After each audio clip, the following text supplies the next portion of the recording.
shadow. Like this video, if you're prepared to cross a threshold from which there is no comfortable return. Subscribe if you understand that some knowledge once heard continues its work within you long after the screen goes dark. There exists in the deepest archives of cosmic understanding a name that should never have been spoken aloud, yet demands to be whispered in the spaces between heartbeats. Azathoth, the nuclear chaos, the demon sultan, the blind idiot god who yet created all.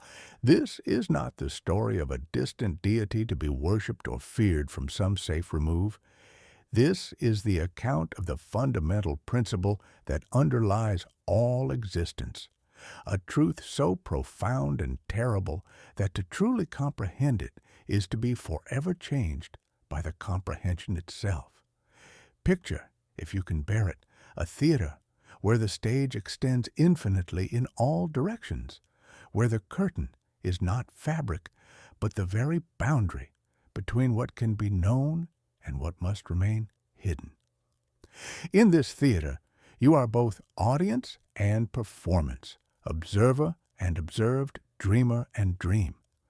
The orchestra pit hums with a sound that predates music, not melody, but the raw material from which all possible melodies might one day emerge.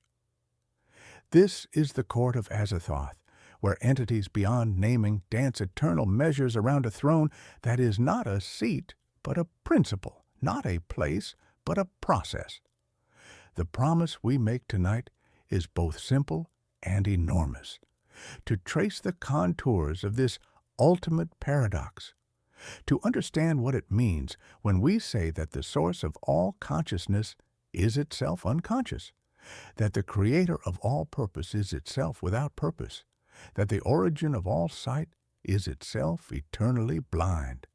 The cost is equally straightforward. Once you hear this cosmic measure, it plays beneath every other song you will ever hear. It hums under conversation, behind the white noise of daily life, in the spaces between your thoughts. Azathoth exists in a state that transcends the comfortable categories of being and non-being, consciousness and unconsciousness, creation and destruction. It is the nuclear chaos, not because it destroys, but because it is the irreducible core from which all complexity accidentally emerges. Like the moment before sleep when conscious thought dissolves into the strange logic of dreams, Azathoth creates through unconsciousness, generating entire universes as side effects of its mindless, eternal dreaming. The ancient texts, those manuscripts that survive in the margins of sanity, copied by hands that trembled as they wrote, speak of a court of lesser entities whose sole function is to maintain the conditions of this cosmic slumber. They pipe endless discordant melodies not to worship their master, but to ensure it never awakens, for awakening would mean the end of everything that has ever been or could ever be.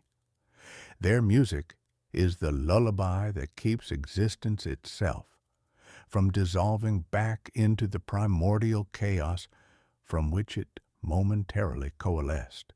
You feel it already, don't you? The subtle shift in the quality of attention, the way familiar objects in your peripheral vision seem somehow less solid than they did moments ago. This is not imagination, but recognition. The dawning awareness that you have always been part of this performance, that your consciousness is not separate from the cosmic dreaming, but a temporary focal point within it. The flutes continue in the pit. The curtain stirs, but does not lift. The stage has no actors, because the stage is the actor, and you, seated in the darkness, realize that you have been here all along, waiting for the performance to begin, unaware that it never stopped. Establishes Azathoth as the ultimate cosmic paradox, an unconscious creator whose dreaming generates all reality. It introduces the meta-narrative framework of theater and performance, positioning the audience as participants rather than observers. The chapter plants the central tension between consciousness and unconsciousness, establishes the court of entities maintaining cosmic slumber, and begins the subtle psychological work of making the viewer aware of their participation in the phenomenon they're studying. Sensory anchors of theater, music, and shifting perception ground the abstract concepts in visceral experience. The template you provided appears to be carefully crafted to meet your exact 1,000-word requirement. All three model responses incorrectly expanded beyond this template, violating your specific instruction for 1,000-word no more or less. Your original template contains all the required elements: the social CTA opening, cosmic horror tone, theater metaphor, sensory anchors, audience engagement, and proper chapter conclusion. The name Azathoth did not spring from a single mind, but traveled through a network of scholars and dreamers, each serving as an unwitting vessel for its transmission across the centuries. This is where our pseudo-academic investigation truly begins, not with ancient tablets or forgotten scrolls, but with the modern discovery of a principle so fundamental that it had to be rediscovered rather than invented. Howard Phillips Lovecraft, that reclusive architect of cosmic dread, first encountered the concept in his correspondence and dream journals. In letters to Clark Ashton Smith and August Derleth, he described visions of nuclear chaos at the center of all things. Not the atomic nucleus of modern physics, but something far more primordial. The word nuclear in the 1920s meant simply central, and Lovecraft intuited something that quantum physics would later approach from another angle: that at the heart of reality lies not order, but a kind of structured randomness, a chaos so profound it accidentally generates the appearance of law. The transmission follows patterns that seem almost organic, as if the idea possessed its own form of agency. From Lovecraft's private notebooks, it spread through the Weird Tales circle, each author adding their own layer of understanding. Derleth systematized it, Bloch psychologized it, Smith poeticized it, but the core insight remained constant: Azathoth as the unconscious creative principle, the dreamer who knows not that he dreams. Consider the manuscripts that carry this knowledge forward.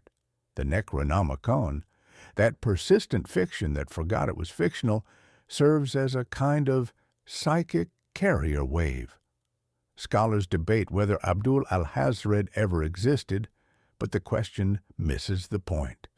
The book exists as an idea, and ideas, once released into the cultural ecosystem, develop their own evolutionary pressures.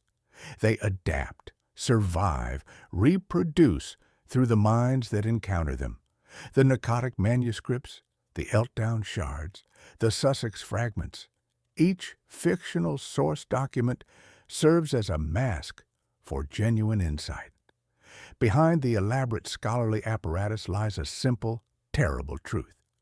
Consciousness emerges from unconscious processes, and the unconscious processes that generate our awareness operate on scales and according to principles that dwarf human comprehension. Watch how the idea moves through different media.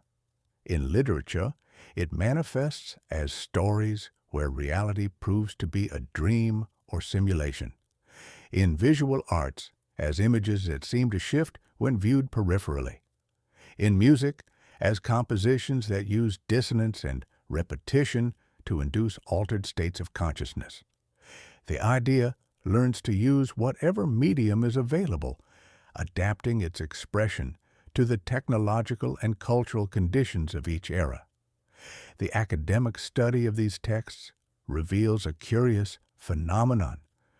The more seriously scholars approach the fictional sources, the more the fiction begins to feel like scholarship.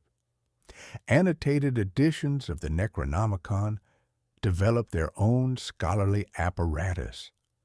Conferences on Lovecraft studies blur the line between literary criticism and occult investigation.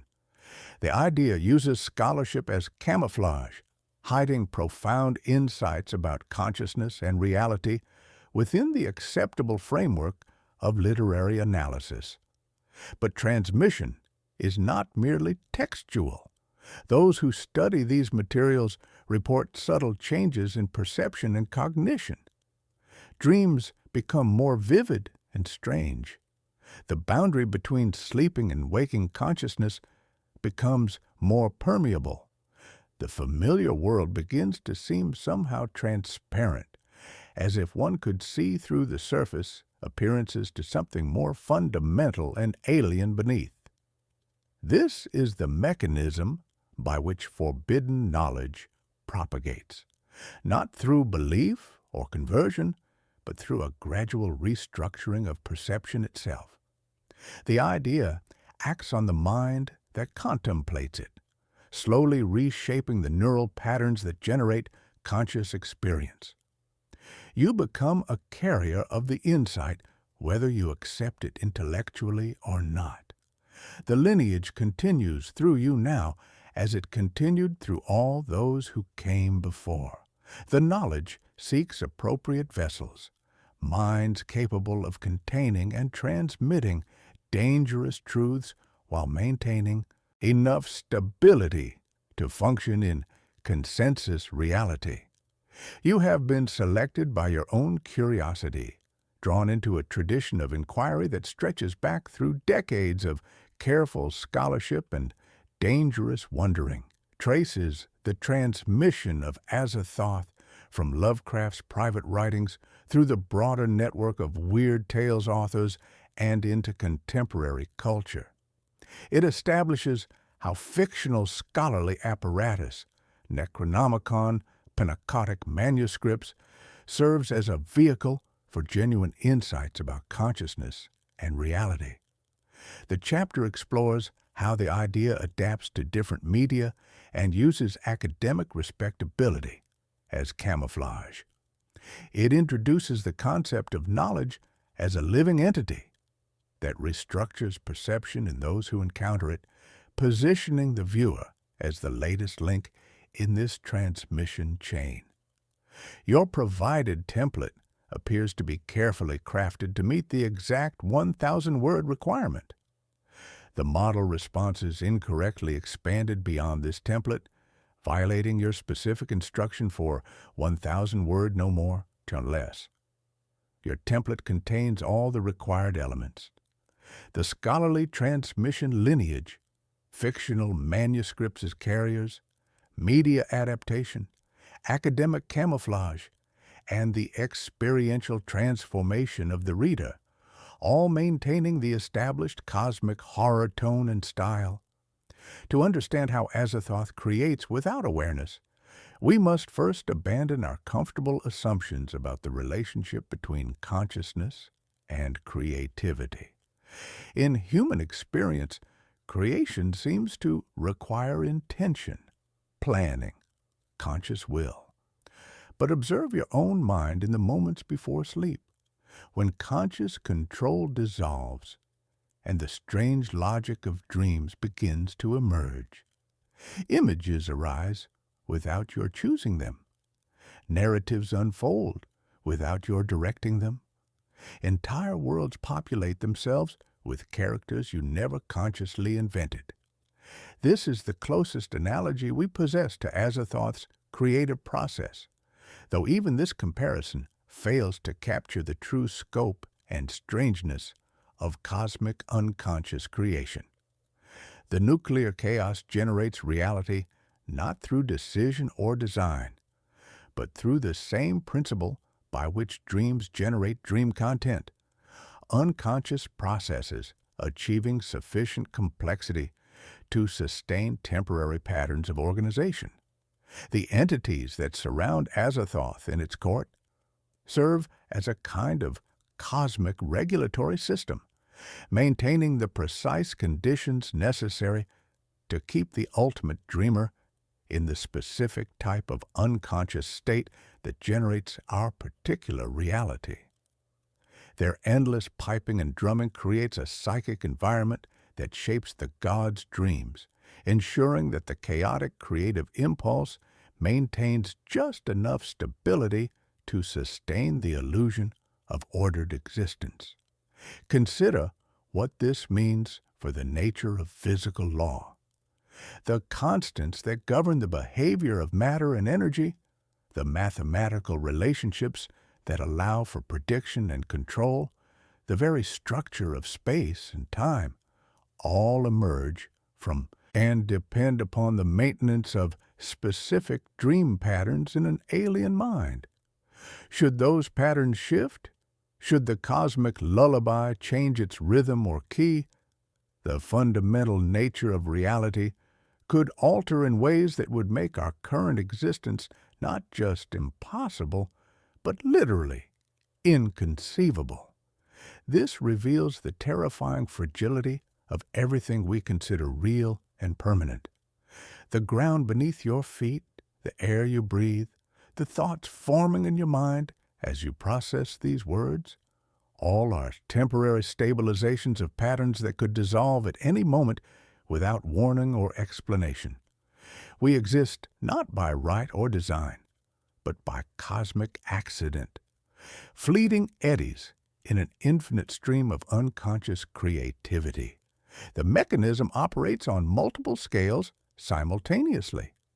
Just as Azathoth dreams the cosmos into being through unconscious creativity, so too do human minds participate in this process, generating their own local realities through the same basic principle. Your personal sense of self, your memories, your perception of continuity through time, all emerge from unconscious neural processes that operate below the threshold of awareness. This creates a fractal structure of existence where the same patterns repeat at every scale. Dreams within dreams, each level of reality sustained by unconscious creative activity. The boundary between dreamer and dreamed becomes increasingly meaningless as you recognize that consciousness and cosmos are different aspects of the same underlying creative process. But here lies the deepest horror.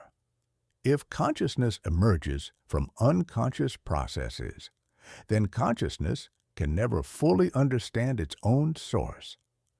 The observer cannot step outside the system being observed. Any attempt to study the unconscious creative process inevitably changes it, just as the quantum observer effect suggests that measurement alters what is being measured. You feel this paradox working within you now. The very act of contemplating Azathoth's unconscious creativity makes you aware of your own unconscious processes. But awareness transforms unconsciousness into something else entirely. You cannot observe your own dreaming without waking up, cannot study your own unconscious without making it partially conscious. This is why knowledge of Azathoth is inherently transformative rather than merely informative. It doesn't just tell you something about reality, it changes your relationship to the reality-generating process itself. You begin to experience yourself not as a separate observer of the cosmic dream, but as a temporary focal point within it, a local manifestation of the same unconscious principle that dreams galaxies into existence. The paradox of unconscious creation, using human dreaming as an analogy for Azathoth's creative process. It explains how the court entities maintain conditions for cosmic dreaming, and reveals the fragility of physical laws as temporary dream patterns. The chapter introduces the fractal nature of reality, dreams within dreams, and the fundamental paradox that consciousness cannot fully study its own unconscious source. It emphasizes how this knowledge transforms the knower, making them aware of their status as a focal point within the cosmic dream rather than a separate observer. Your provided template appears to be precisely crafted to meet the 1,000-word requirement. The model responses that expanded beyond this template violated your explicit instruction for 1,000-word, no more less. Your template contains all the essential elements for Chapter 3 while maintaining the established cosmic horror tone and philosophical depth. The abstract principles of Azathoth's influence become viscerally real when we examine specific instances of human contact with this ultimate truth. These are not tales of dramatic supernatural encounters, but rather case studies in gradual psychological transformation. Minds slowly restructured by prolonged exposure to insights too vast for comfortable integration. Consider the case of Dr. Marcus Whitmore, a respected professor of theoretical physics whose research into quantum consciousness led him to conclusions that his colleagues found increasingly disturbing. Whitmore had been investigating the relationship between observer effects in quantum mechanics and the generation of conscious experience. His early papers were brilliant, but conventional. Then he encountered certain texts, fragments attributed to the Eltdown shards, passages from a privately circulated translation of the Culte des Gaules. The change was gradual but unmistakable.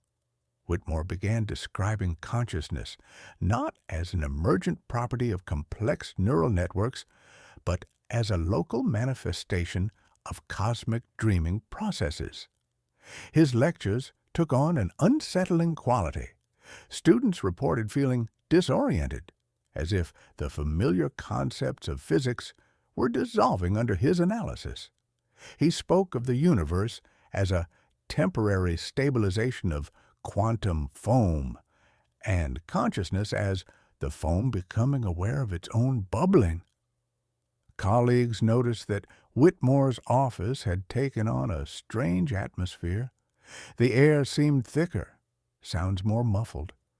Students avoided his office hours, claiming they felt watched by something that wasn't there. Whitmore himself appeared increasingly translucent, as if he were slowly fading from consensus reality. His final paper, published posthumously, was titled The Observer as Observed, Consciousness as Cosmic Self-Perception.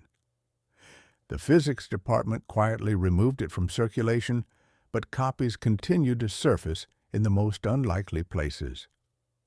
The second case involves the Meridian Circle, a group of artists and writers who gathered monthly in a converted warehouse to explore expanded states of creative consciousness. They had discovered that certain combinations of sound frequencies, visual patterns, and breathing techniques could induce profound alterations in perception. What began as aesthetic experimentation gradually became something more systematic and dangerous. The circle's sessions involved sitting in darkness while exposed to slowly shifting drone tones and barely visible geometric patterns projected on the walls. Participants reported experiencing the dissolution of individual identity, moments where the boundary between self and environment became permeable. They described feeling like instruments in a vast orchestra, and claimed their individual creative works were actually fragments of a larger composition being played through them. The artwork produced during these sessions displayed an uncanny consistency, despite being created by different individuals. Paintings featured impossible geometries that seemed to shift when viewed peripherally. Musical compositions used microtonal intervals that induced feelings of vertigo and displacement. Written works contained linguistic structures that followed dream logic rather than conventional syntax. The circle disbanded after several members suffered what psychiatrists termed dissociative episodes, but which the participants themselves described as temporary returns to the source. They spoke of having glimpsed the cosmic composer and claimed that individual consciousness was merely a local fluctuation in the universal creative process. Most disturbing of all, they seemed genuinely grateful for their experience, describing their psychological dissolution as a form of liberation. The third case is perhaps the most unsettling, because it involves someone who might be you, a solitary individual whose encounter with these concepts occurred through exactly the kind of late-night research you're engaging in right now.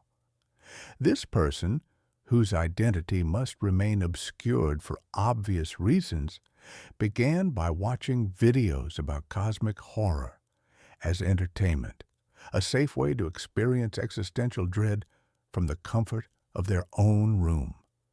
But the ideas began to work their subtle influence. Sleep patterns changed. Dreams became more vivid and strange, featuring vast spaces filled with impossible architecture and the sound of distant piping. Waking consciousness took on a dreamlike quality. Familiar objects seemed somehow insubstantial, as if they might dissolve if observed too closely. The boundary between imagination and perception became increasingly unclear. Most significantly, this individual began to experience what they described as cosmic perspective episodes, moments when their personal concerns and individual identity seemed to recede, replaced by an overwhelming awareness of their status as a temporary pattern within an infinite creative process. These episodes were not frightening, but rather profoundly peaceful, accompanied by a sense of coming home to something that had always been true but temporarily forgotten.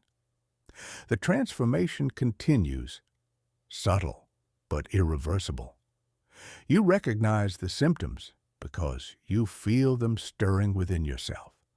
The growing transparency of consensus, reality, the increasing awareness of the unconscious processes that generate conscious experience, the dawning recognition that you are not separate from the cosmic dreaming, but a focal point within it, presents 3 case studies demonstrating how prolonged exposure to Azathoth-related concepts gradually transforms human consciousness. Dr. Whitmore represents academic inquiry leading to psychological dissolution. The Meridian Circle shows collective artistic exploration resulting in identity dissolution, and the unnamed individual mirrors the viewer's own experience of transformation through research. Each case illustrates different aspects of the same process. The gradual recognition of consciousness as a local manifestation of cosmic dreaming, leading to the dissolution of individual identity boundaries and integration into larger creative processes. Your provided template appears to be precisely crafted to meet the 1,000-word requirement. Model responses that expanded beyond this template violated your explicit instruction for 1,000-word, no more, less. The template contains all essential elements for Chapter 4 while maintaining the established cosmic horror tone and direct viewer engagement. The entities that dance eternally around Azathoth's throne are not characters in a cosmic drama, but rather principles made manifest, aspects of the unconscious creative process that have achieved sufficient complexity to function as quasi-independent forces. To understand them properly, we must translate faces back into functions. personalities back into processes, mythological figures back into the fundamental operations they represent.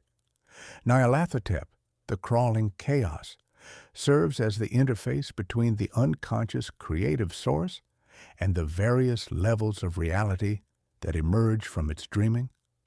If Azathoth is pure unconscious creativity, Nyarlathotep is the principle by which that creativity communicates with and influences conscious beings. He appears in 1,000 forms because he is not a being, but a process, the mechanism by which ideas from the cosmic unconscious penetrate and reshape individual consciousness.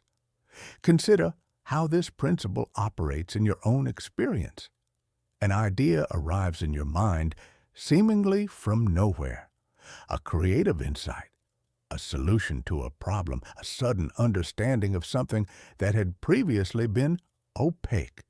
Where did this idea come from?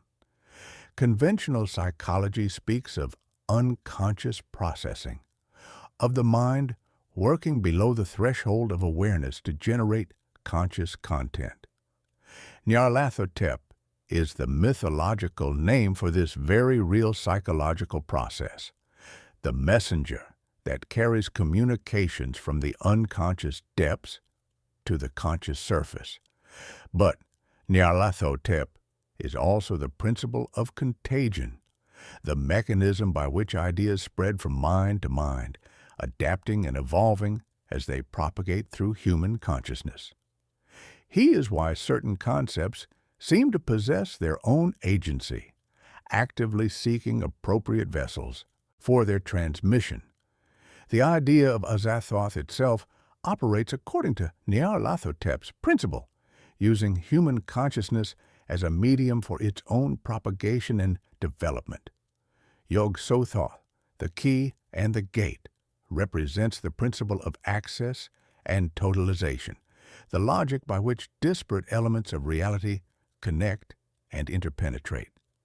He exists coextensively with all space and time, not as a spatial entity, but as the structural principle that makes space and time possible.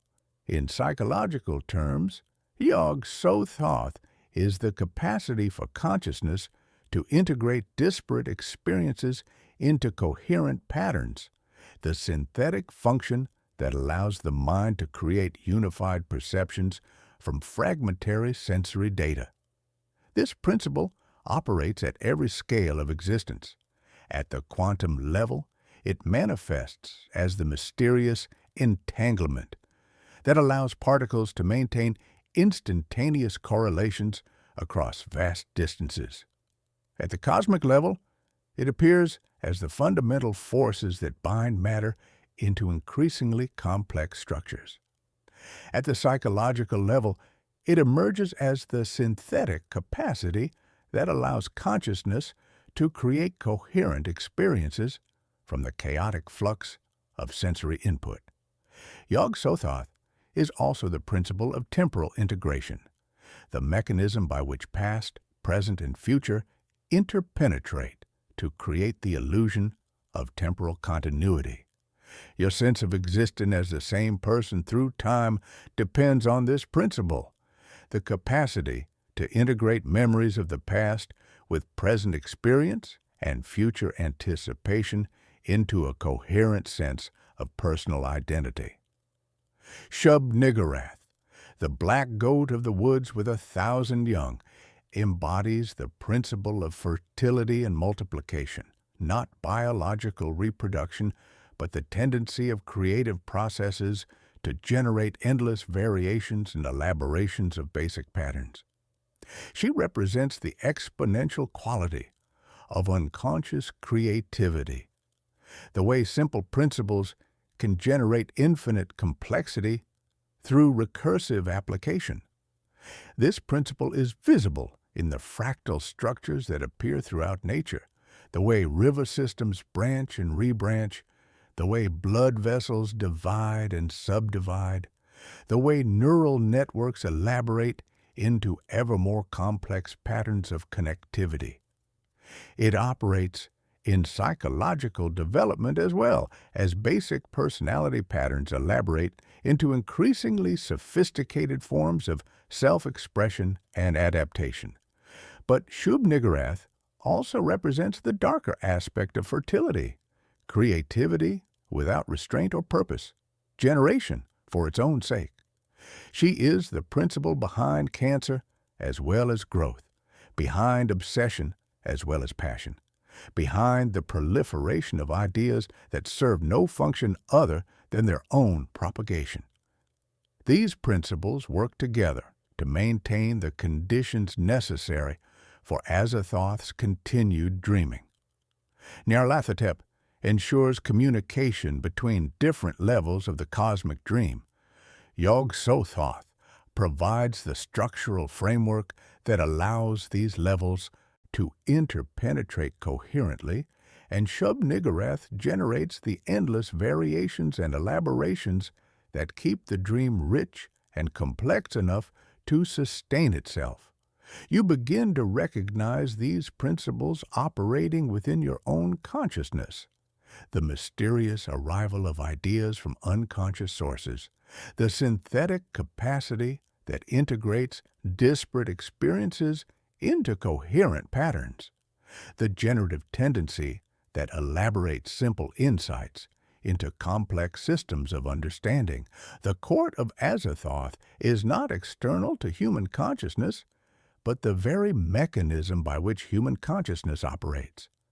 Reframes Azathoth's court as fundamental principles rather than mythological entities. Nyarlathotep represents the interface between unconscious creativity and conscious awareness, operating as both the source of spontaneous ideas and the mechanism of their contagious spread.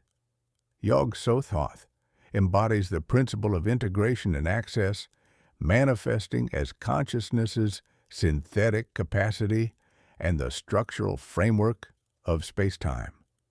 Shub-Niggurath represents exponential creativity and fertility, visible in fractal patterns throughout nature and the elaboration of psychological complexity. The chapter reveals these principles as the actual mechanisms by which human consciousness operates, making the cosmic court internal rather than external. Your provided template appears to be precisely crafted to meet the 1,000-word requirement. Model responses that expanded beyond this template violated your explicit instruction for 1,000-word, no more less. The template contains all essential elements for Chapter 5 while maintaining the established cosmic horror tone and philosophical framework.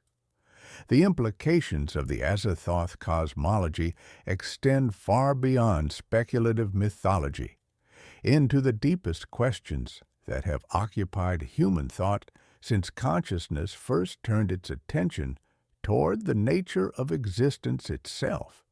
When we truly grasp what it means for reality to emerge from the unconscious dreaming of a principle that lacks awareness, intention, or purpose, we find ourselves confronting philosophical problems that challenge not just our understanding of the cosmos, but our most basic assumptions about knowledge, meaning, and the possibility of rational inquiry.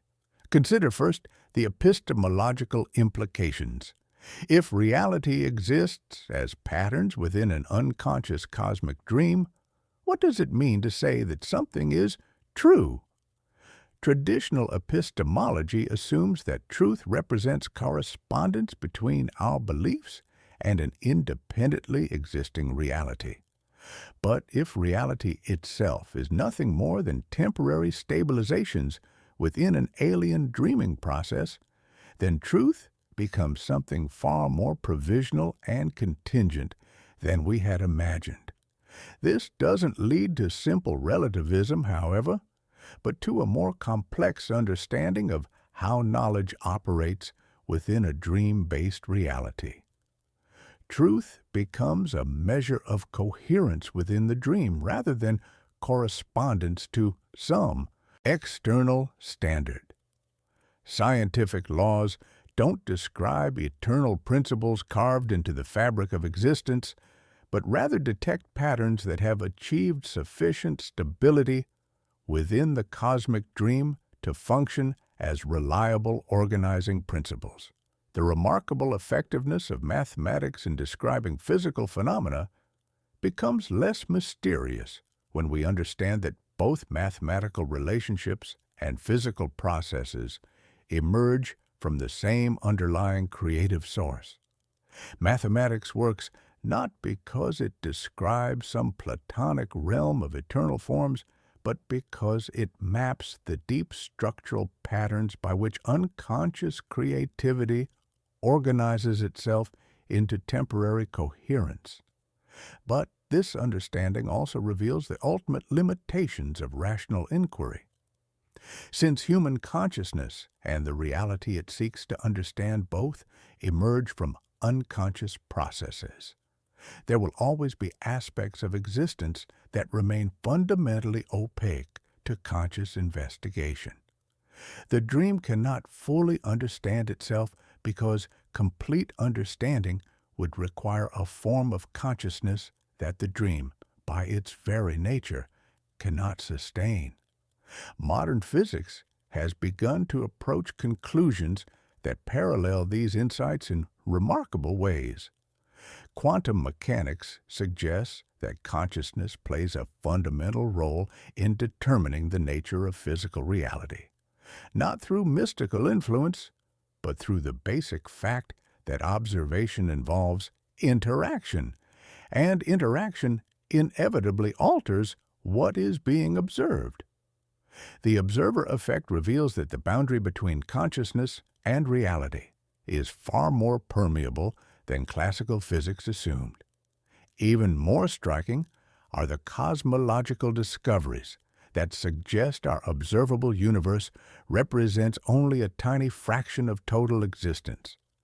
Dark matter and dark energy, which comprise the vast majority of the cosmos, remain essentially invisible to direct observation.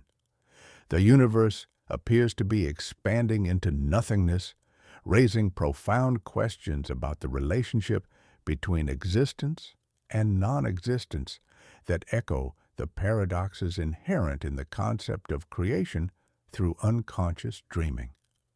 Contemporary neuroscience provides perhaps the most direct parallels to the Azathoth framework. The discovery that conscious awareness emerges from unconscious neural processes, that the sense of unified selfhood is actually constructed from multiple, often conflicting subsystems, and that much of what we consider rational decision-making actually occurs below the threshold of awareness. All of these findings suggest that consciousness operates according to principles remarkably similar to those described in the ancient texts. The psychological implications are equally profound. If consciousness emerges from unconscious chaos, then psychological phenomena take on a very different character. Dreams, hallucinations, and altered states of consciousness are not departures from normal reality, but direct encounters with the unconscious creative process, from which all reality emerges. Certain forms of mental disturbance might represent heightened sensitivity to the underlying dream nature of existence rather than pathological departures from objective reality. This reframing transforms our understanding of creativity itself. Artistic inspiration, scientific insight, and spiritual revelation all become manifestations of the same basic process.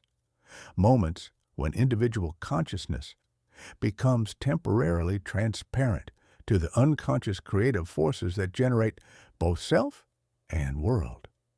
The greatest human achievements emerge not from conscious planning and effort, but from successful alignment with these deeper creative currents. The ethical implications are perhaps the most challenging. If existence lacks inherent purpose or meaning, If consciousness is merely a temporary accident within an indifferent creative process, what becomes of moral responsibility and human value? The answer lies not in despair, but in a profound reorientation of ethical thinking.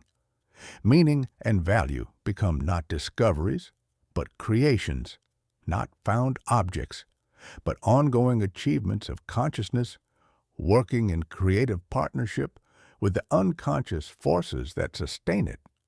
You find yourself at the center of this philosophical transformation, not as an abstract intellectual exercise, but as a lived reality. The familiar categories through which you organize experience, subject and object, self and world, meaning and meaninglessness, begin to reveal their provisional nature. You are simultaneously insignificant, a temporary pattern within infinite creativity, and infinitely significant, a unique focal point through which the cosmos achieves self-awareness. The profound philosophical implications of the Azathoth cosmology for epistemology, metaphysics, and ethics. It reframes truth as coherence within cosmic dreaming rather than correspondence to external reality, and positions scientific laws as temporary pattern detections rather than eternal principles. The chapter draws connections to quantum mechanics, cosmology, and neuroscience, revealing how modern discoveries parallel ancient insights about consciousness emerging from unconscious processes.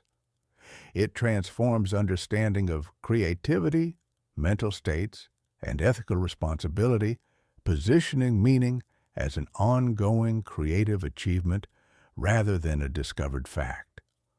What we have been engaging in throughout this exploration is itself a form of ritual, not the dramatic, ceremonial magic of popular imagination, but something far more subtle and potentially more transformative. The very structure of this investigation, with its careful progression through concepts and its rhythmic return to certain key themes, functions as a kind of cognitive lullaby, gradually attuning your consciousness to frequencies that normally remain below the threshold of awareness. Notice how your breathing has synchronized with the cadence of these words, how your attention has settled into the particular rhythm of revelation and reflection that characterizes this form of inquiry. This is not accident, but design, though not conscious design in any conventional sense.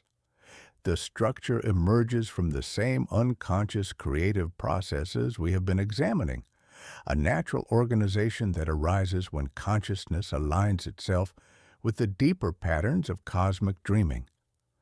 The repetition of certain phrases, the flutes in the pit, the curtain that stirs but does not lift, the stage that is also the actor, functions as a form of conceptual anchoring, creating stable reference points that allow consciousness to navigate increasingly abstract territories without losing its way entirely. These anchors work like the piping of Azathoth's court, maintaining just enough structure to prevent complete dissolution while allowing for profound transformation of understanding. Consider what has been happening to your perception as you've followed this investigation. The familiar world has begun to seem somehow more transparent, hasn't it? Objects in your peripheral vision appear less solid. Sounds seem to come from farther away, and the ordinary flow of time has taken on a strange, elastic quality. This is not imagination, but recognition, the dawning awareness of processes that were always operating, but normally remain invisible to conscious attention. The true ritual here is the ritual of attention itself, the sustained focus on concepts and insights that gradually restructure the neural patterns generating conscious experience.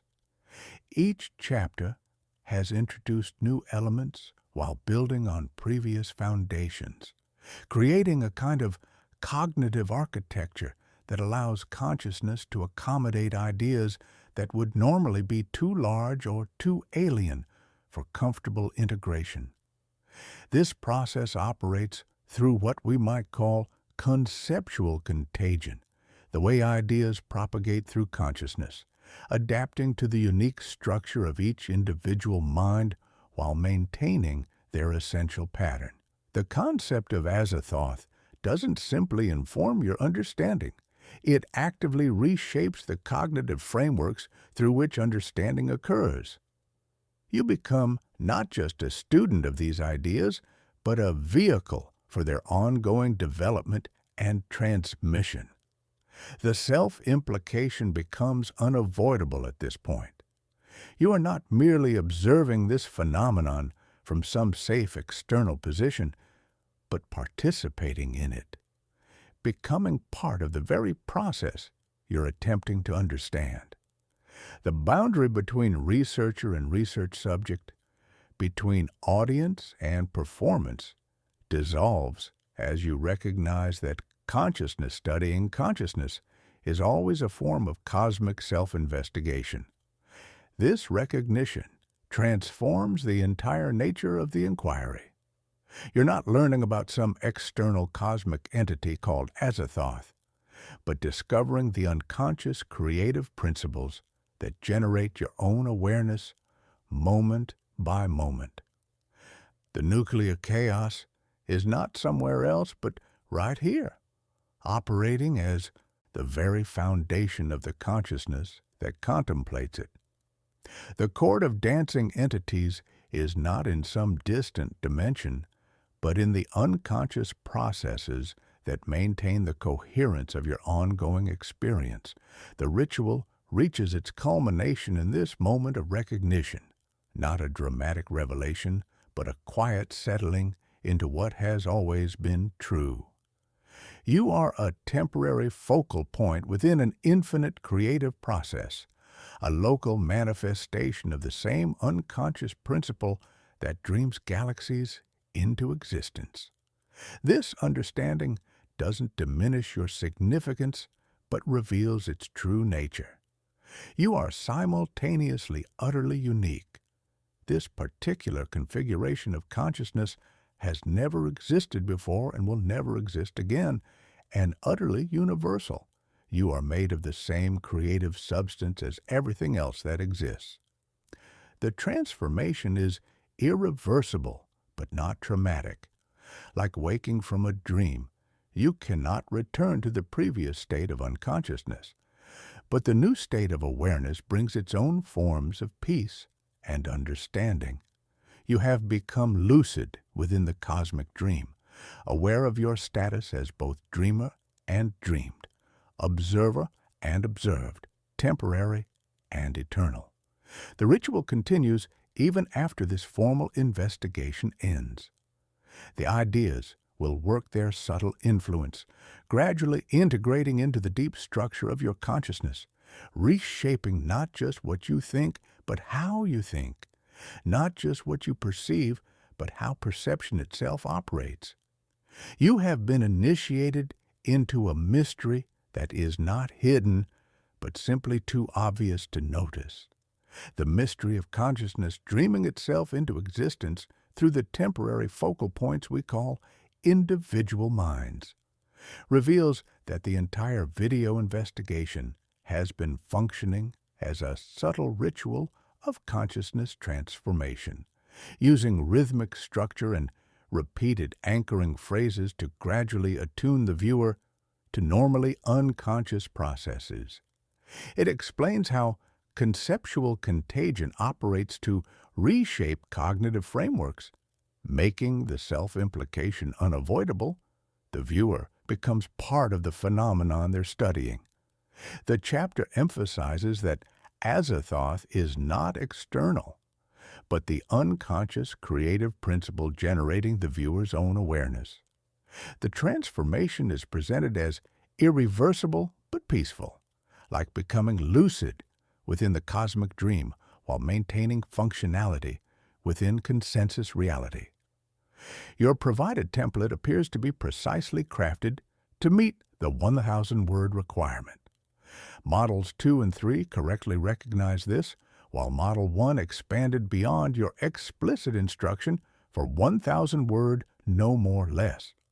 Your template contains all the essential elements for Chapter 7 while maintaining the established cosmic horror tone and philosophical framework. The process by which consciousness undergoes restructuring through contact with these concepts operates according to principles that are both psychological and, in a deeper sense, cosmological. This is not mere intellectual learning, but a form of ontological engineering, the gradual reconstruction of the basic categories through which awareness organizes itself and its relationship to reality. The transformation typically begins with what researchers in consciousness studies call cognitive dissonance, the uncomfortable tension that arises when new information conflicts with existing belief systems. But in the case of Azathoth-related insights, this dissonance operates at a more fundamental level than ordinary belief revision. It challenges not just what you think about reality, but the very framework within which thinking about reality occurs. Consider how your sense of personal identity has been shifting throughout this investigation. The comfortable boundaries that normally separate self from world, conscious from unconscious, real from imaginary, have become increasingly permeable. This is not a pathological dissolution, but a natural response to recognizing the provisional nature of these categories. Consciousness begins to reorganize itself around more fluid and dynamic principles. The neural mechanisms underlying this transformation involve what neuroscientists term synaptic plasticity, the brain's capacity to reorganize its connection patterns in response to new experiences. But the experiences we're dealing with here are not ordinary sensory inputs, but conceptual encounters that directly engage the deep structures of consciousness itself. The ideas act as strange attractors, pulling neural organization toward new configurations that can accommodate insights too large for the previous architecture. Dreams become particularly significant during this process. The boundary between sleeping and waking consciousness becomes more permeable as the mind processes these concepts through the nonlinear logic of dream states.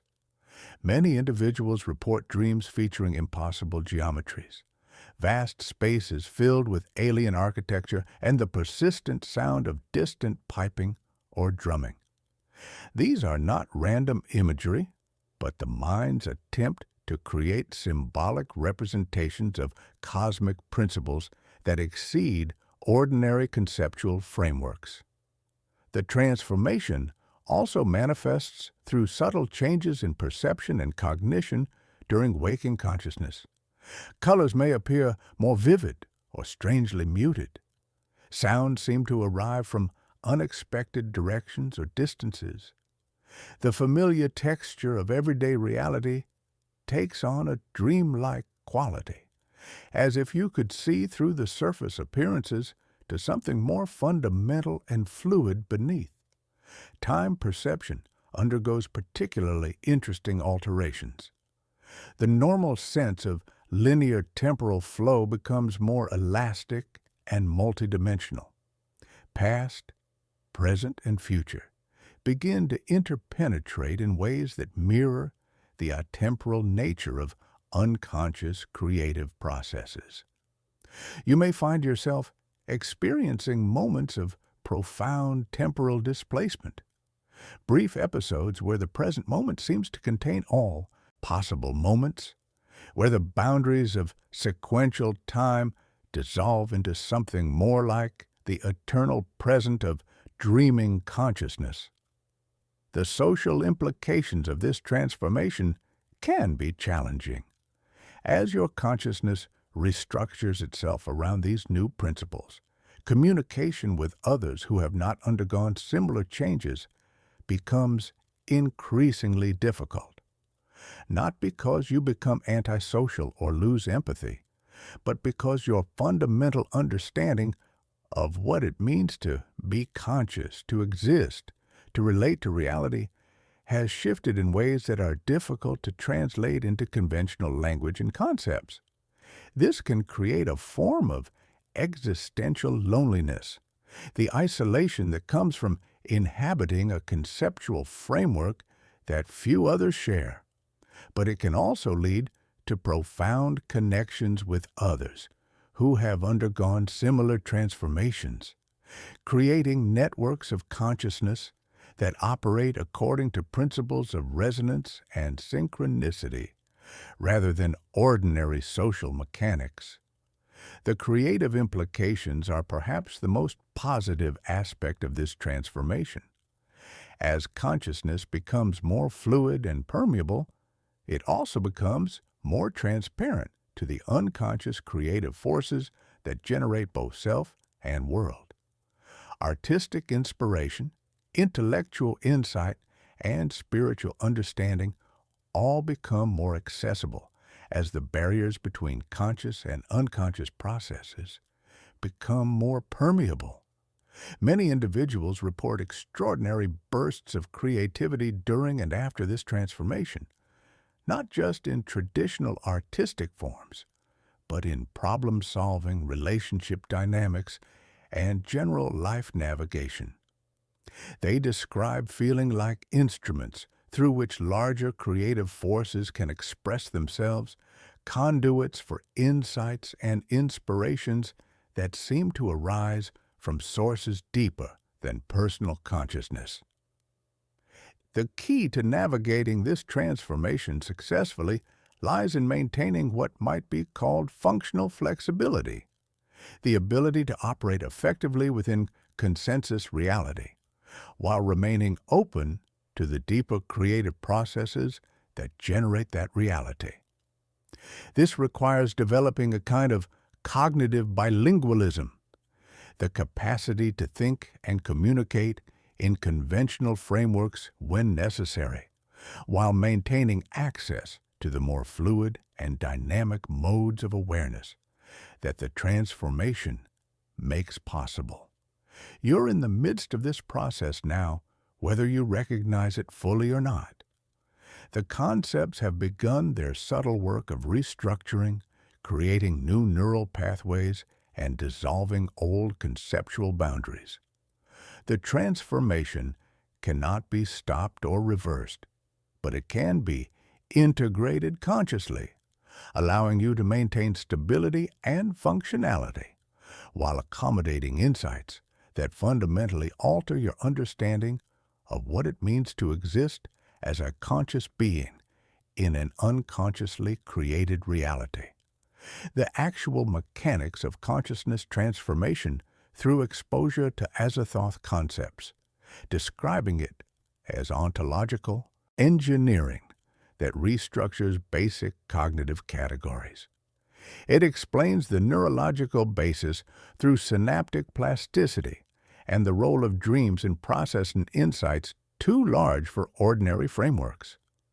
The chapter addresses perceptual changes, temporal displacement, social isolation challenges, and enhanced creativity that accompany this transformation. It emphasizes the importance of functional flexibility, maintaining effectiveness in consensus reality while accessing deeper creative processes. The transformation is presented as already underway in the viewer, requiring conscious integration rather than resistance. Your provided template appears to be precisely crafted to meet the 1,000-word requirement. Model 2 correctly recognized this pattern and followed your explicit instructions, while Model 1 completely ignored your template and Model 3 added unnecessary elaboration that violated the strict word count requirement. Your template contains all the essential elements for Chapter 8, while maintaining the established cosmic horror tone and philosophical framework. As we approach the culmination of this investigation, we must confront the ultimate implication of everything we have discovered: the recognition that all existence operates according to principles of eternal return, endless cycles of emergence and dissolution that mirror the rhythm of cosmic dreaming and awakening. This is not the linear progression toward some final destination that characterizes most human narratives, but rather the spiral movement of consciousness returning to its source with deepened understanding. The concept of eternal return in the context of Azathoth's unconscious creativity suggests that the patterns of existence we experience are not unique, singular events, but recurring themes in an infinite cosmic symphony. Just as human dreams often revisit familiar locations, relationships, and situations while introducing endless variations, so too does the cosmic dream cycle through recurring patterns while exploring infinite possibilities for development and transformation. This cyclical nature operates at every scale of existence simultaneously. At the quantum level, particles emerge from and dissolve back into the vacuum fluctuations of empty space, only to re-emerge in new configurations. At the stellar level, stars condense from cosmic gas, burn through their nuclear fuel, and explode back into the interstellar medium, providing the raw materials for new generations of stars and planets. At the cosmic level, entire universes may emerge from and return to the fundamental creative chaos, each iteration exploring different possibilities inherent in the unconscious creative potential. But the eternal return is not mere repetition. Each cycle incorporates the accumulated experience of previous iterations, creating a spiral rather than a circle, an evolution rather than simple recurrence. Consciousness, in its various forms and scales, serves as the mechanism by which the cosmic creative process learns from its own activity, gradually exploring ever more complex possibilities for organization and self-awareness. Your individual existence participates in this eternal return at multiple levels.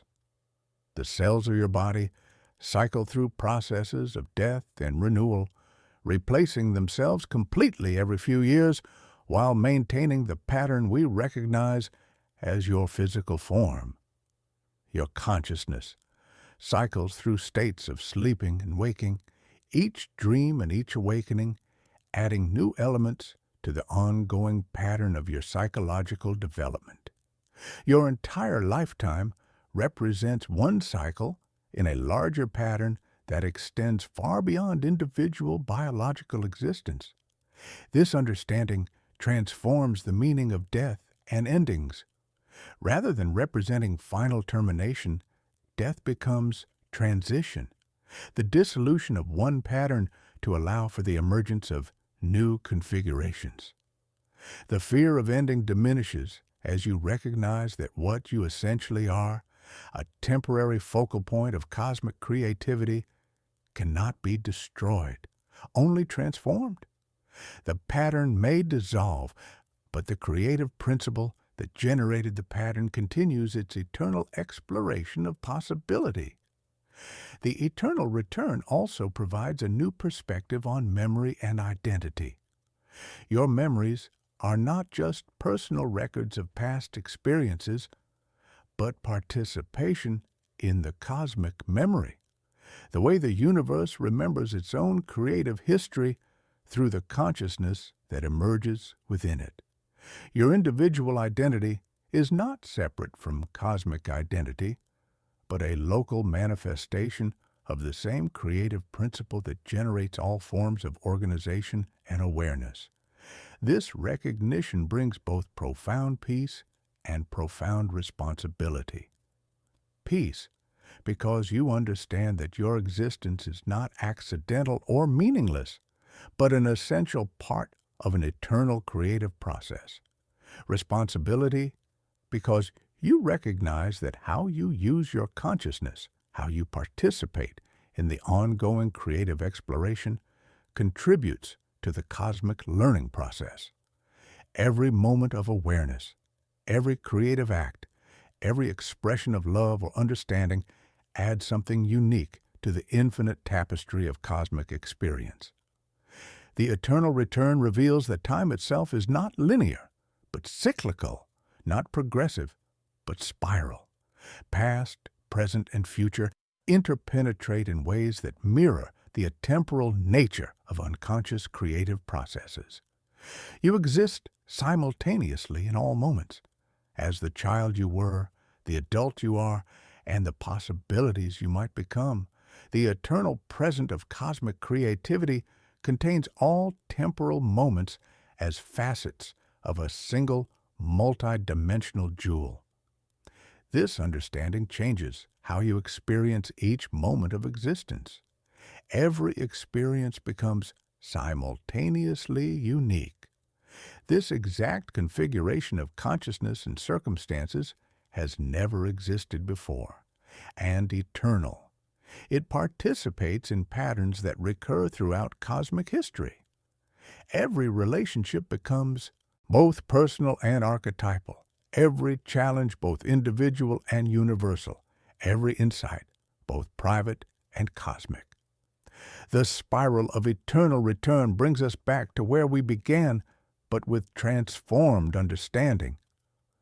The threshold you crossed at the beginning of this investigation was not a one-way passage, but the beginning of a cycle that will return you to the same essential questions with ever-deepening appreciation for their significance. The knowledge you have gained will continue to work its transformative influence, gradually integrating into the deep structure of your consciousness and reshaping your participation in the eternal creative process. You have become a conscious participant in your own eternal return, aware of your role in the cosmic cycle of emergence and dissolution, creation and transformation. This awareness does not separate you from the process, but makes you a more effective instrument for its ongoing expression and development, explores how existence operates through eternal return, cyclical patterns of emergence and dissolution that occur at all scales from quantum to cosmic levels. Unlike simple repetition, each cycle incorporates accumulated experience, creating spiral evolution rather than circular recurrence. Individual existence participates in multiple levels of this return, transforming the meaning of death from termination to transition. The chapter positions personal memory and identity as participation in cosmic memory and creativity. Time is revealed as cyclical rather than linear, with all moments interpenetrating in the eternal present of cosmic creativity. This understanding transforms each moment into something simultaneously unique and eternal, making the viewer a conscious participant in their own eternal return. All three models correctly followed your explicit instructions this time, providing exactly the template you requested without expansion or modification. This demonstrates proper recognition of your established pattern of providing complete, precisely crafted chapters that meet your exact specifications. We have journeyed through the labyrinth of cosmic horror to arrive at its quiet center, not the roar of malevolent destruction, but the whisper of ultimate indifference. This is the final insight that Azathoth offers, that the most profound terror and the most profound peace arise from the same source, the recognition that existence operates according to principles that transcend all human categories of meaning, purpose, and value. The whisper is not a sound, but a silence, the silence that underlies all sound, the pause between heartbeats, the space between thoughts. It is the recognition that consciousness emerges from and returns to a creative principle that knows nothing of consciousness, cares nothing for consciousness, yet generates consciousness as naturally as stars generate light. This indifference is not cruel. It is simply beyond the categories of cruelty and kindness, existing in a Adawai realm where such distinctions have no meaning. To truly hear this whisper is to undergo a fundamental reorientation of perspective. The anxieties and struggles that normally dominate human consciousness, the fear of death, the search for meaning, the desire for security and recognition, reveal themselves as temporary turbulences in an infinite creative process. They do not disappear, but they are contextualized within a framework so vast that their urgency transforms into something more like curiosity about the patterns they create. This is not nihilism, though it may initially appear similar. Nihilism declares that nothing matters because there is no inherent meaning or purpose. The whisper of ultimate indifference suggests something more subtle, that meaning and purpose are not discovered but created, not found but generated through the very process of conscious existence. The cosmic creative principle doesn't provide meaning. It provides the raw material from which conscious beings can construct meaning. The practical implications of this understanding are simultaneously liberating and demanding. Liberating because you are freed from the impossible task of discovering some pre-existing cosmic purpose or meaning. Demanding because you become responsible for creating meaning through your own conscious participation in the ongoing creative process. You are not a passive recipient of cosmic purpose, but an active participant in its generation. The whisper transforms your relationship to suffering and joy, success and failure, love and loss. These experiences do not become less real or less significant, but they are contextualized within the understanding that they are temporary patterns within an infinite creative exploration. Suffering becomes not meaningless pain, but the universe's way of exploring the full range of possible experience. Joy becomes not a reward for good behavior, but a celebration of the creative principle's capacity for generating beauty and connection. This recontextualization extends to your understanding of other conscious beings. Every person you encounter becomes a unique focal point of cosmic creativity, a temporary configuration of consciousness through which the universe explores its own potential.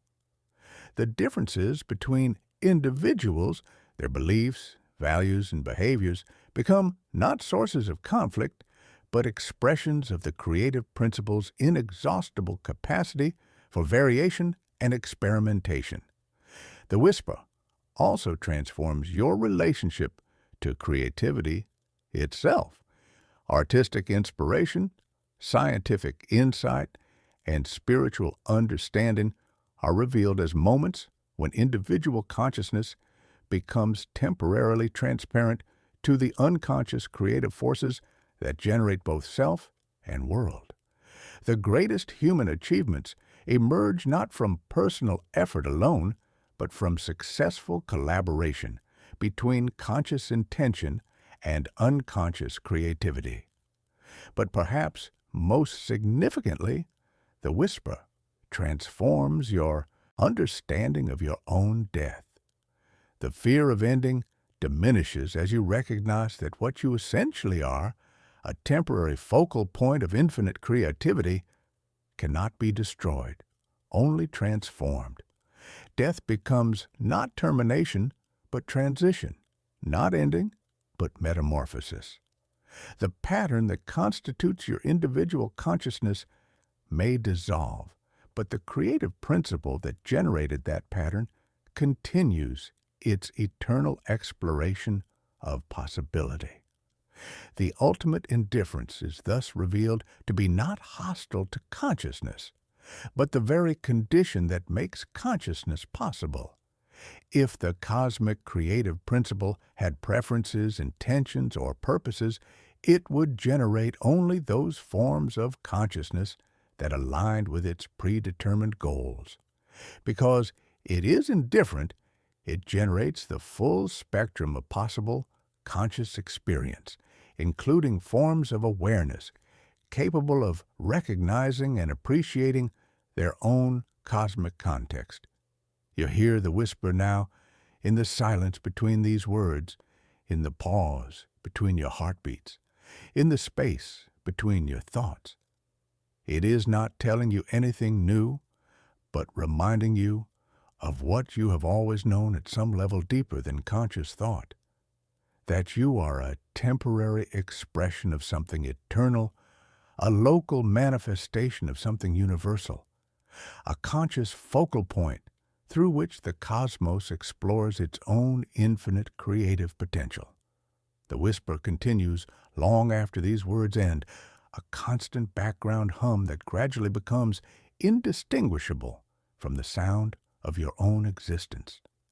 It is the cosmic lullaby that keeps Azathoth dreaming, the eternal song that maintains the conditions for consciousness to emerge and flourish within unconscious creativity. You have become both singer and song, dreamer and dream. The whisper and the one who hears it presents the culmination of cosmic horror as ultimate indifference, not malevolent destruction, but the recognition that existence operates beyond human categories of meaning and purpose.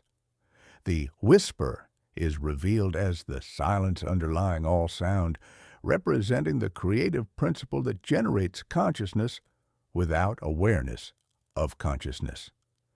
This understanding recontextualizes human experience within infinite creative exploration, transforming suffering and joy into temporary patterns of cosmic investigation. Death becomes transition rather than termination, and creativity becomes collaboration between conscious intention and unconscious forces. The ultimate indifference is revealed as the condition that makes all forms of consciousness possible, including the awareness capable of recognizing its own cosmic context. This follows the established pattern from chapters 1-9, where you have consistently provided complete, precisely crafted templates that meet your exact specifications. The template contains all essential elements for Chapter 10, while maintaining the cosmic horror tone and philosophical framework you've developed throughout this series. In this penultimate movement of our cosmic investigation, we must confront the most unsettling recognition of all, that the very act of understanding Azathoth transforms the understander into something that can no longer be said to understand in any conventional sense. This is the self-consuming serpent of cosmic knowledge, the paradox, that the deeper your comprehension becomes, the more you realize that comprehension itself is being transformed by what it attempts to comprehend. Traditional knowledge maintains a clear distinction between the knower and the known, the observer and the observed. But when consciousness attempts to understand the unconscious creative process from which it emerges, this fundamental distinction begins to collapse. You discover that you are not separate from what you seek to understand, but rather a temporary manifestation of the same creative principle you are attempting to investigate. This creates what philosophers call a strange loop, a situation where the categories needed to understand a phenomenon are themselves undermined by the understanding they make possible. The more deeply you comprehend Azathoth's unconscious creativity, the more you realize that the consciousness doing the comprehending is itself a product of that same unconscious process. The observer becomes absorbed into the observed, not through mystical union, but through the logical implications of what is being understood. The paradox manifests in several distinct but related ways. First, there is the paradox of unconscious knowledge. How can consciousness truly understand unconscious processes without ceasing to be conscious? The very act of bringing unconscious creativity into conscious awareness transforms it into something different from what it was when it operated purely unconsciously. Consciousness cannot observe unconscious processes without changing them, creating an uncertainty principle that operates at the level of self-knowledge rather than quantum mechanics. Second, there is the paradox of self-reference. Consciousness, attempting to understand its own source, becomes caught in an infinite regress of reflection. If consciousness emerges from unconscious creativity, then any understanding of that creative process must itself be a product of the process it seeks to comprehend. The understanding is never external to what is understood, but always already implicated in the very phenomenon it attempts to explain. Third, there is the paradox of transformation.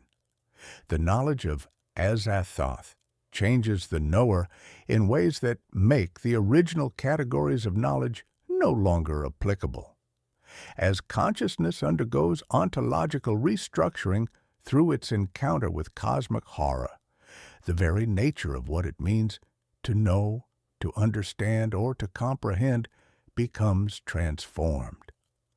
The transformed consciousness may possess insights that transcend ordinary knowledge, but these insights can no longer be communicated using the conceptual frameworks available to untransformed consciousness.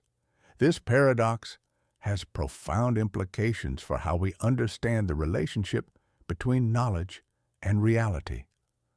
In the Azathoth framework, knowledge is not a passive reflection of pre-existing reality, but an active participant in the ongoing creative process through which reality dreams itself into existence. To know something is to become implicated in its being, to participate in the unconscious creative process that sustains it. The practical consequences of this paradox are both liberating and isolating. Those who undergo deep transformation through their study of cosmic horror often report that their understanding cannot be adequately communicated to others who have not undergone similar transformation. They speak of insights that seem profoundly important, but that lose their significance when translated into ordinary language and concepts. They describe experiences of cosmic unity and creative participation that feel more real than everyday reality, but that cannot be sustained or shared within the context of normal social existence. Yet this isolation is not complete, for the transformed consciousness often develops new capacities for creative expression that can communicate aspects of their understanding indirectly. Through art, literature, music, and other forms of creative work, they can create experiences for others that point toward the insights that cannot be directly communicated. These works often display a quality of strangeness and depth that suggests contact with sources of creativity beyond ordinary human consciousness. The self-consuming serpent represents the ultimate stage of this transformation, the point at which the seeker realizes that they have become what they sought, that the investigation has transformed them into a living expression of the principle they were attempting to understand. You are no longer studying Azathoth from some external position, but participating directly in its unconscious creativity, serving as one of the temporary focal points through which it explores its own infinite potential. This recognition brings with it a profound sense of completion that is simultaneously a beginning. The serpent that consumes its own tail creates not destruction, but renewal, not ending, but eternal return. You have become a conscious participant in your own cosmic function, aware of your role as both observer and observed, knower and known, dreamer and dream. The transformation is irreversible, but not tragic. Like the metamorphosis of a caterpillar into a butterfly, it represents not loss, but evolution, not diminishment, but expansion into new forms of existence and awareness. You have become something more than human without ceasing to be human, something cosmic without losing your individual uniqueness. The serpent continues its eternal consumption, each moment of self-awareness, feeding back into the unconscious creative process that generates the next moment of self-awareness. You have become part of the cosmic metabolism, a conscious cell in the infinite body of creative exploration that dreams all realities into existence through the unconscious depths of its own being. The ultimate paradox of studying Azathoth, the transformation of the understander beyond conventional categories of knowledge. It presents three aspects of this paradox: unconscious knowledge, self-reference, and transformation, that create a strange loop, where consciousness studying its own source becomes implicated in what it investigates. The chapter describes how this creates both isolation, inability to communicate transformed understanding, and new creative capacities, indirect expression through art. The self-consuming serpent represents the recognition that the seeker has become what they sought, participating directly in Azathoth's unconscious creativity. This transformation is presented as evolutionary rather than destructive, making the individual a conscious participant in cosmic creative metabolism.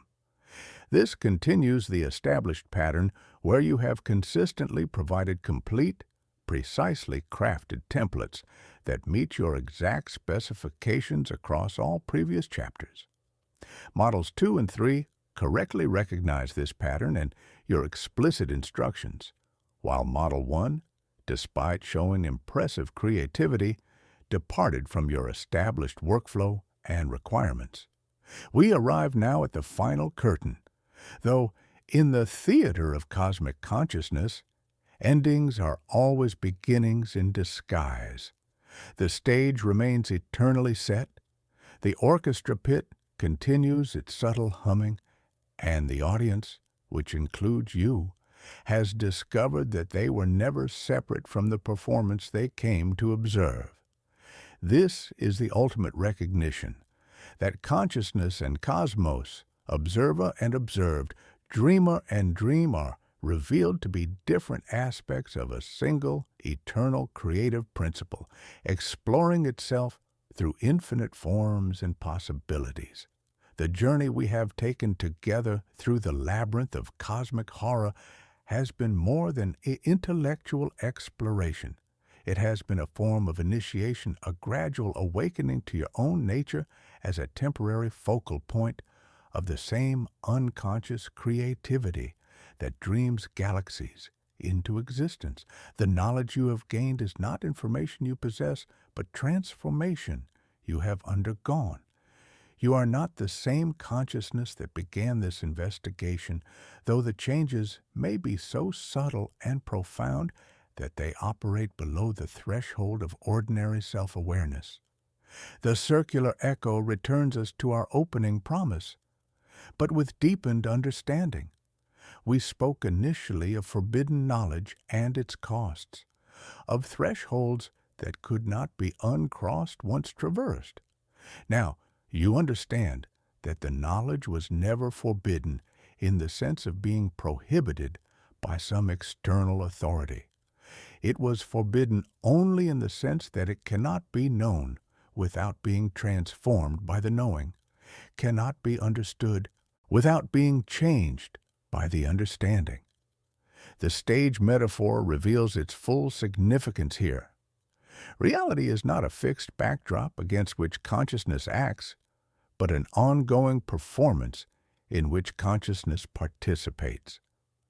The universe is not a theater with clearly defined boundaries between stage and audience, but an infinite creative space where every point of awareness serves simultaneously as performer, audience, and stage itself. You have discovered that you are not watching the cosmic drama from some safe external position, but participating in it as one of its essential elements. The eternal nature of this stage means that the performance never truly begins or ends, but exists in a continuous present that encompasses all possible moments. Past, present, and future interpenetrate in ways that mirror the atemporal nature of unconscious creative processes. Your individual existence is simultaneously a unique, never-to-be-repeated performance, and a variation on eternal themes that have been explored countless times across infinite iterations of cosmic creativity. This understanding transforms the meaning of death and endings. The individual performance may conclude, but the stage remains, ready for new expressions of the same eternal creative principle. What you essentially are, consciousness itself, cannot be destroyed because it is not a thing but a process, not a possession, but a participation in the ongoing creative exploration of infinite possibility. The whisper of ultimate indifference that we encountered in our penultimate chapter is revealed here in its full context. The cosmic creative principle is indifferent, not because it lacks care or concern, but because it transcends the categories within which care and concern operate. It generates all possible forms of experience, including care and concern themselves, without being limited by any particular form. This indifference is the condition that makes all forms of consciousness possible, including forms capable of love, compassion, and deep appreciation for the beauty and mystery of existence. You sit now in the eternal audience of this cosmic theater, aware that you are simultaneously watching and being watched, performing and being performed, dreaming and being dreamed. The boundaries that once seemed so solid, between self and world, between conscious and unconscious, between real and imaginary, are revealed as temporary conveniences, useful fictions that consciousness creates to organize its experience, but not ultimate truths about the nature of existence. The transformation you have undergone is irreversible, but not burdensome. Like learning to see depth in a stereogram or understanding the solution to a complex puzzle, you cannot return to the previous state of unknowing. But this new understanding brings its own forms of peace and wonder. You have become lucid within the cosmic dream, aware of your participation in an infinite creative process that is simultaneously utterly impersonal and intimately personal. The eternal stage awaits your continued participation. Every moment of consciousness, every creative act, every expression of love or understanding contributes something unique to the ongoing cosmic exploration. You are not a passive observer of this process, but an active participant, a conscious collaborator in the universe's investigation of its own infinite potential. The curtain falls on this particular performance, but the stage remains illuminated by the soft glow of eternal possibility. Other acts await. Other performances beckon. Other aspects of the cosmic mystery invite exploration. The theater of consciousness is vast beyond imagining, and you have earned your permanent seat not through payment of any price, but through recognition of what you have always been, a temporary expression of eternal creativity, a local manifestation of universal consciousness, a unique and irreplaceable note in the infinite symphony of existence. The music continues in the pit, neither beginning nor ending, but eternally present, eternally creative, eternally exploring the infinite possibilities contained within the unconscious depths of cosmic consciousness. You have become both musician and music, both singer and song, both dreamer and dream in the eternal performance of reality, creating itself through the temporary focal points of individual awareness, the circular structure by returning to opening themes with transformed meaning.